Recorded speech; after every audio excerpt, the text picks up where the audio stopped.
آگے تیسرے نمبر تے فرمایا وَلْيَذْكُرِ الْمَوْتَ وَالْبِلَا، فرمایا کہ اللہ پاک دا صحیح معنی اندر حیا اس بندے نے کیتا ہے جڑا دن رات موت نو یاد رکھدا ہے، موت نو کثرت دے نال یاد رکھن والا۔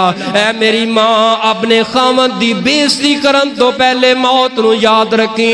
اے میرے ویر اپنی ماں یا اپنی بیوی یا بہن دی بےزتی کرن تو پہلے موت نو یاد رکھی۔ جڑا موت نو یاد رکھدا ہے اللہ دی قسم زندگی اندروں گناہ سارے نکل جاندے نے۔ جڑا موت نو کثرت دے نال یاد رکھدا ہے، سیدنا عثمان غنی رضی اللہ تعالیٰ عنہ جدوں قبرستان دے اندر جاندے زارو قطار روندے، اینا روندے رو رو کے اے آنسواں دے نال داڑھی تر ہو جاندے۔ یاراں بیلیاں صحاب نے سوال کیتا، اے عثمان تساں جدوں قبرستان دے اندر آندے ہو اینا کیوں روندے ہو؟ تہاڈا کوئی پیارا ایتھے دفن ہے، تہاڈی ماں یا باپ؟ فرمایا نہیں اے میرے ساتھیو، اے ساریاں آخرت دیاں منزلاں دے اندروں اے قبر والی پہلی منزل ہے، ایسی منزل ہے۔ فرمایا اے جدوں گناہاں دی وجہ تو پکڑ کر دیے، جدوں کوٹ دیے اس منزل اندروں جڑا پار ہو گیا اگے دیاں منزلاں آسان ہو جان گیاں۔ اے قبر دیاں راتاں، تنہائی دیاں پہلیاں راتاں اے بڑیاں مشکل راتاں نے۔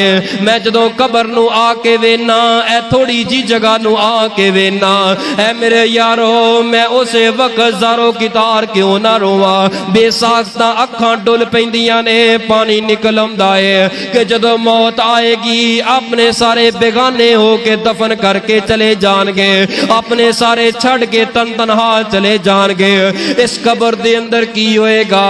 آپ نے فرمایا کثرت دے نال موت نو یاد کرن والا بندہ، اے موت او موت ہے جڑی خواہشات نو ختم کر دیندی ہے، اے لذتاں نو ختم کر دین والی موت۔ وَلْيَذْكُرِ الْمَوْتَ وَالْبِلَا، فرمایا علم یعلم بِأَنَّ اللَّهَ يَرَعَا۔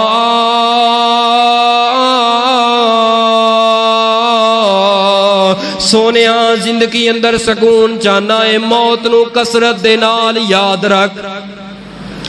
دن رات چلدا پھردا جدوں گناہ لگے یاد رکھی یار موت تے آ جانی ہے، پوچھیا تے جائے گا، سوال تے ہوئے گا، قبر حشر تے میرا ہوئے گا۔ لہذا موت نو نہ پلائیں۔ اے میری ماں بہن بیٹی موت نو کدی نہ پلایا، جے زندگی بڑی سکون والی گزر